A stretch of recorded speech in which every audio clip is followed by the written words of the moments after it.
राजस्थान का हूँ। हाँ, भीलवाड़ा नाम सुना होगा आपने? राजस्थान से हो। हाँ? नहीं मतलब कहीं ना सुना होगा, कपड़े का बड़ा अब है वो। और मैं जो बता रहा हूँ कुछ कानून के बारे में जानकारी दे रहा हूँ। जैसे आप बोल रहे हैं कि जॉब में समस्या है, अभी जैसे कोई 12वीं पास फिर भी उसको मजदूरी में खेती करना पड़ रहा है, मतलब इसका इच्छा है कि मेरे को अच्छा जॉब चाहिए, पर अपने आसपास कंपनी की वजह से नहीं मिल पाता है। और कंपनी का क्या दिक्कत होता है कि कंपनी हमेशा शहर के नज़दीक होता है, या आपको रियल है या कहीं भी होगा तो 10-20 कंपनी एक साथ होगा, मतलब कभी एक सिंगल कंपनी खड़ा नहीं होगा कहीं पे भी। जब भी नया कंपनी खुलेगा तो एक पहले से कंपनी होगा उसी के पास खुलेगा। फिर कंपनी खोलने के लिए उसको सड़क भी चाहिए आने जाने के लिए, कच्चा माल भी चाहिए, उसको लेबर भी चाहिए, और उसमें छोटे मोटे काम के लिए अलग से स्टाफ भी चाहिए। तो सारा सिस्टम एक साथ मिलता वही मिलता है। और अपने इंडिया में क्या कंपनी का बहुत कमी है। इसका कारण है कि अपने यहाँ कानून अच्छे नहीं है। 2-4 कानून के बारे में बात करूँगा मैं। सबसे पहले तो है अपना टैक्स सिस्टम गलत, जीएसटी है ना टैक्स, वो गलत टैक्स है। वो क्या होता है कि जो सड़क पे भीख मांगने वाला आदमी है उस पर भी उतनी जीएसटी है जितना एरोप्लेन में उड़ने वाला आदमी उस पर उतना जीएसटी है। मतलब सब पर रेट सेम है कि आदमी 10 रुपये कमाता तो उतने टैक्स भरना, जीएसटी का रेट वही है सेम।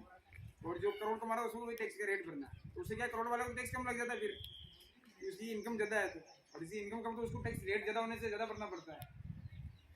तो जीएसटी होने से क्या कि हर आदमी की जेब से आपने महीने में 10,000 खर्च किया तो उसमें कम से कम 2-3 हज़ार रुपये आपको जीएसटी भरना है, वो आपकी जेब से जबरदस्ती गवर्नमेंट निकाल रहा है। मैं चाहता हूँ कि जीएसटी खत्म हो जाए, उसकी जगह दूसरा कानून आए टैक्स के। टैक्स तो चाहिए सरकार को, पुलिस चलानी है, प्रशासन चलाना है, उनको सेना चलानी है, तो सारा सिस्टम चलाने के लिए पैसा चाहिए सरकार को।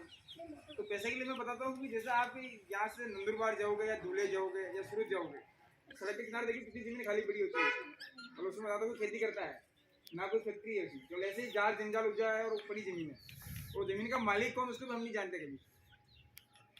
तो उस पर ज़मीन पर टैक्स आना चाहिए। मेरा ये है कि जो भी खाली ज़मीन छोड़ता है आदमी, कोई भी आदमी हो, अगर वो ज़मीन में खेती नहीं करता है, उसको खाली छोड़ दी ज़मीन को, या भवन बना के छोड़ दिया, भवन में रहता नहीं है वो, तो उसका जो रेट है बाजार रेट, उसका 1% टैक्स डाल दो उस पर। जैसे कोई मकान है कि भाई 1 लाख का है तो 1 साल में उसको 1,000 रुपये गवर्नमेंट को देने पड़ेंगे। फिर ये टैक्स आने के बाद जमीन पर जब टैक्स आ जाएगा तो उसको 1 साल का 1 लाख का मकान तो 1,000 साल में सरकार को भरना है, या तो उसको वो रेंट पे देगा किसी को, और रेंट पे नहीं देता किसी को, ये बेचता नहीं है वो, तो फिर उसको हर साल सरकार लेगी 1,000 रुपये उसका टैक्स।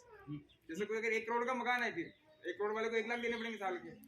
तो इससे क्या होगा कि जितने भी खाली भवन पड़े हुए हैं शहरों में, या जितनी भी जमीनें खाली पड़ी सड़क के किनारे है या कहीं भी जमीनें हैं किसी की, तो उन जमीनों पर टैक्स लगने से वो उसको यूज करना शुरू कर देंगे।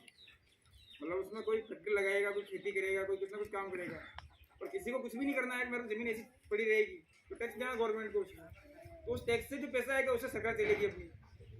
और उससे क्या कि जो गरीब लोग हैं या जिनको पैसा देने की गवर्नमेंट को ये टैक्स देने की हैसियत नहीं है, उनको अपना टैक्स नहीं आएगा। फिर जिसके पास जमीन खाली पड़ी होगी या करोड़ों के बंगले खाली पड़े होंगे उसी को टैक्स देना है, तो सब लोगों को टैक्स नहीं आएगा। तो उससे हम सबका जीवन एकदम सरल हो जाएगा कि अपने को 10,000 खर्च करो तो उसका 8,000 में काम चल जाएगा, मतलब महीने के 2,000 बच गया ना उसका, और वो एक दिन के लिए नहीं बचा, वो आजीवन बच गया उसका।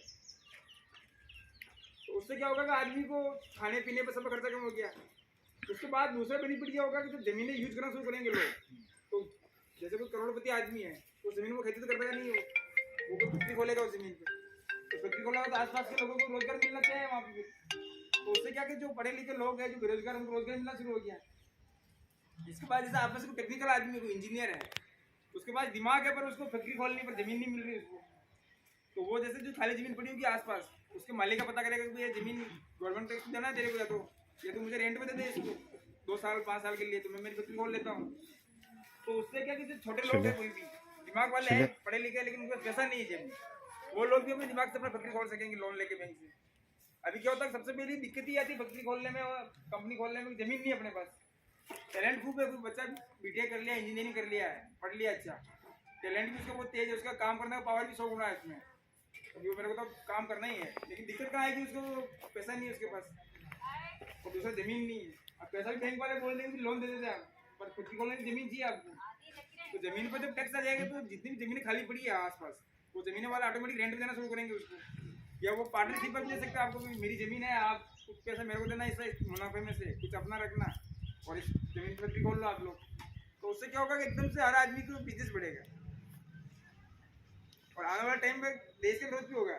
जैसे आपने एलन मस्क का नाम सुना होगा, एलन मस्क जो पूरी दुनिया में कुछ दिनों पहले बहुत पैसे वाला था, उस आदमी का हिस्ट्री समझोगे तो वो आदमी अफ्रीका में पैदा हुआ था, जो अफ्रीका है वो छोटा देश अमेरिका के मुकाबले, पर वो अमेरिका क्यों गया वहाँ?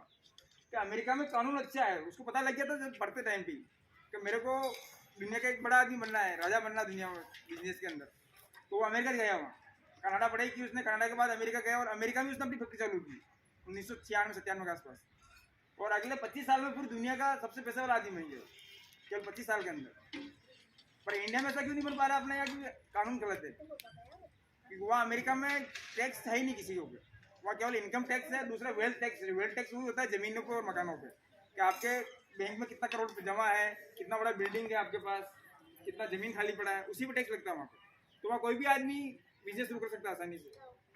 दूसरा वहाँ पुलिस और अदालतें अच्छी हैं, मतलब पुलिस अदालत अच्छे होने का मतलब है कि वहाँ अपराध बहुत कम है। अपराध हो गया तो जब कर सजा मिल जाती है। अपने क्या होता है, किसी भी अपराध हो गया, चोरी हो गई, कुछ भी हुआ, छोटा मोटा केस हो गया, बस 20 साल तक कोर्ट के धक्के खाने आदमी को। कई बार तो मतलब फरियादी भी मर जाता है और अपराधी भी मर जाता है, होता है ना ऐसा, दोनों मरने के बाद भी केस लड़ता है, उसके बेटे बेटी केस लड़ते हैं। ऐसे केस हमने सुने होंगे, अखबार वगैरह में आते रहते हैं ऐसे केस। तो ऐसा क्यों होता है कि वो कोर्ट वाले धक्के खिलाते लोगों को। तो उसके लिए भी कानून है, ज्यूरी सिस्टम के कानून वो अमेरिका में है, उधर विकसित देशों में सबका है, उसकी भी बात करेंगे। लेकिन मैं जो मेन चाह रहा हूँ कि टैक्स हट जाए भाई। सबसे मेन जो टैक्स से हर आदमी मर रहा है, भारत का 135 करोड़ नागरिक सबके सब टैक्स के दायरे में आते हैं। मैं ये चाहता हूँ कि केवल टैक्स लगे अपने जमीनों पे और खाली भवनों पे। खाली जमीन भी हो, सब जमीन नहीं जिसमें आप फसल उगा रहे हो उसमें टैक्स नहीं आएगा। टैक्स आना है केवल खाली जमीन पे, जिस जमीन का कोई उपयोग नहीं है, तो उसमें कोई नुकसान है क्या आप लोगों का? मतलब पूरा गांव वालों किसी का नुकसान है क्या उसमें खाली जमीन टैक्स आने से? केवल खाली भवन और खाली जमीन पर टैक्स आना चाहिए। उसके बाद इनकम टैक्स, तो जिसका इनकम होगा टैक्स लगेगा, बाकी तो टैक्स लगना नहीं इनकम टैक्स तो किसी को। जिसका 10 लाख 20 लाख सालाना इनकम होगा, जो भी गवर्नमेंट का स्लेब है टैक्स का, उसके अंदर आएगा तो टैक्स देना उसको, बाकी वहाँ पे भी कोई टैक्स नहीं गरीब आदमी। तो इससे मतलब आप लोगों को मतलब जीएसटी हटा के अगर ये खाली जमीन पर टैक्स लगता है रिक्त भूमि कर, तो कोई नुकसान लगता है क्या आप लोगों को भी? मतलब पब्लिक को कभी अपना कोई नुकसान ज़्यादा है और फायदा इसका मैंने बताया। और भी आप देखोगे तो फायदा मिलेगा। आप एक छोटा सा टास्क करना, कल 1 तारीख कल से, तो 1 महीने में आप जो भी सामान खरीदते हैं ना, कोई भी चीज़ के नहीं पे, उसका 20% हिस्सा एक कागज पे लिखते जाना आप। जैसे कोई सामान खरीदा 10,000 का, तो उसका 20% होता है 2,000 रुपये। 2,000 एक अलग लिख दिया, 2,000 मैंने गवर्नमेंट को दिया है, और उसको कागज के ऊपर लिख देना ऊपर टाइटल में कि गवर्नमेंट को मेरे द्वारा दिया गया जीएसटी। उसके बाद बहुत सारे बिल में तो टैक्स लिखा हुआ था जीएसटी। अभी बहुत सारे लोग बोलते हैं हम तो बिना बिल के माल लाएंगे टैक्स नहीं लगेगा, तो उसमें भी टैक्स लग जाता है। कैसे लगता है बताता हूँ आपको कि अभी पेट्रोल डीजल में फुल टैक्स है। कोई भी सामान बन के आएगा फैक्ट्री में, अभी गवर्नमेंट ने ऐसा सिस्टम किया हो कि ट्रक में माल भरने से पहले उसका जीएसटी बिल निकालना पड़ता है कंपनी को। कोई आपके मिलने वाला कोई हो फैक्ट्री वाला है या कोई उद्योगपति से बात करना उससे, कि जब भी माल फैक्ट्री से बाहर निकलता है ट्रक में भरता है, उससे पहले उसका बिल बनता है ट्रक का। तो बिल बनने का मतलब उसका जीएसटी लग चुका है उसमें। भले आपको बिल नहीं मिल रहा तो ऐसा नहीं कि टैक्स नहीं लगा उसमें, आपसे उसमें जीएसटी वसूल की जा रही है। और वो चीज़ अलग है, आप ही के गांव में सामान बन के फिर वो दे रहे तो उसमें फिर भी उसमें पार्ट्स पे टैक्स लग जाता है। तो वो असेंबल करने के लिए सामान लाएगा कच्चा माल, तो कच्चा माल भी इधर से उधर आएगा ट्रक में, तो उसमें टैक्स लगता है। तो जीएसटी हर चीज़ में लग रहा है अभी। वैसे वो अपने को मूर्ख बनाने के लिए बोलते हैं कि इसमें 2% है, इसमें फ्री है, पर फ्री किसी भी नहीं होता है, क्योंकि ट्रांसपोर्ट में टैक्स लग रहा है, मतलब हर चीज़ में टैक्स है। दूसरा आपका बैंक है, बैंक के अंदर आप कुछ भी लेन देन करते हो उसमें टैक्स है। आपको पता है ना, हर साल पैसा कुछ करता है उसमें टैक्स लगता है उसमें। और बैंक का पिछले 5-7 साल में लगातार और टैक्स बढ़ता जा रहा है, और अलग अलग तरह की पैसा कटौती का आपका 20 साल का कार्ड का भी कटेगा, आपका एसएमएस का भी कटेगा, आपका बैलेंस कम हो गया तो कटेगा, आपने ईएमआई जल्दी जमा कर दी तो कटेगा, लेट की तो कटेगा। वो सारा कारण क्यों हो रहा है कि उसमें कहीं ना कहीं बैंकों में भी सरकार का भ्रष्टाचार है। मतलब वो चाहती है सरकार के आपसे पैसे खींचे, और पैसा खींचती क्यों सरकार आपसे? तो भाई लोग अगर समृद्ध हो गए, मौजूद हो गए, तो इन नेता जो शासन कर रहे हैं अपने, कोई भी रूलिंग पार्टी हो, तो उसके खिलाफ खड़े होना शुरू हो जाएंगे अगर वो गलत करेंगे। तो हमेशा कोई भी सरकार रहे, कभी भी, अभी की बात नहीं, पिछले 5,000 साल का देखो या 10,000 साल का देखो, हर सरकार ये चाहती है कि जो जनता है, जिनके ऊपर शासन करते हैं वो लोग, वो दबे रहे हमारे से। तो दबे कब रहेंगे कि उनकी जेब से पैसे निकालेंगे तो, क्योंकि आपकी जेब में अगर पैसा है, समृद्ध हो गए आप, फिर सरकार से क्यों दबने आप? जो भी कोई नेता होगा या अधिकारी होगा, उससे दबने का काम ही नहीं है कि हमारा काम हम कुछ कर सकते हैं। लेकिन वो हमेशा आपकी जेब से पैसा निकाल रहे हैं, और सबसे ज़्यादा पैसा निकलता है आपकी जेब से टैक्स के रूप में, कि कोई भी तरह का टैक्स लगा देंगे आपको। और उसमें भले 1 रुपये बढ़ा है टैक्स का, लेकिन पूरे देश के 135 करोड़ लोगों को लग गया अगर वो टैक्स, तो कितना पैसा जाएगा फिर साहब? तो आपको भी करना क्या है कि जब भी कोई सामान खरीदते हैं आप, या आपके यहाँ कोई भी वोट मांगने के लिए आता है नेता, अगली बार चुनाव जब होते हैं, तो उनको बोलना है कि हमारा को जीएसटी खत्म करना है और एक भूमि कर लागू करना है। तो इस रिक्त भूमिकरण से क्या कि भारत के कम से कम 70-80 करोड़ लोग बच जाएंगे टैक्स के दायरे में। जिनके पास खाली जमीनें हैं, खाली भवन है, वही लोग टैक्स के दायरे में आने वाले हैं। और उससे अगले 1 साल के अंदर देश की एकदम स्थिति बदल जाएगी। काफी सारी नई फैक्ट्रियां खुलना शुरू हो जाएगी। जो भी जमीनें खाली पड़ी या तो वो खेती करेंगे उसमें, या किसी को रेंट पे देंगे, तो उससे मकानों को रेंट भी सस्ते होंगे। जैसे कोई बच्चे शहरों में पढ़ते हैं तो रिक्त भूमि कराने के बाद शहरों में मकान सस्ते हो जाएंगे। बहुत सारे ऐसे लोगों के बड़े बड़े बंगले पड़े खाली छोड़ रखे उन्होंने, मतलब 10 कमरे का बंगला होगा, उसमें एक जना रहता है और बाकी 9 कमरे खाली छोड़ता है। वो भी उनको रेंट देना शुरू करेगा।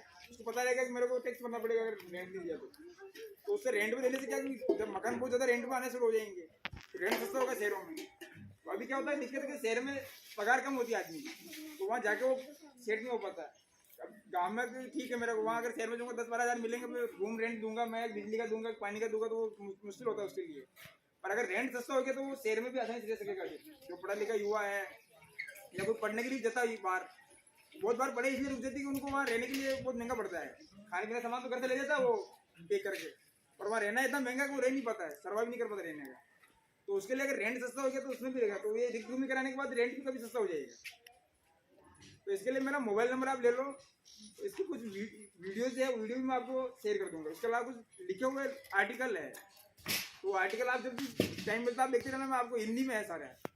और कुछ हमारे यहाँ के मराठी लोग भी जो बॉम्बे में रहते हैं या इधर रहते हैं अपने उल्लासनगर वगैरह थाने में है, उन लोगों के साथ आपको अगर किसी को जुड़ना हो बोल देना कि हमारे उनके साथ जोड़ दो ग्रुप में, तो ग्रुप में जोड़ देंगे आपके नंबर। तो वो लोग आपको और ज़्यादा माहिती दे देंगे, जानकारी दे देंगे इसके बारे में।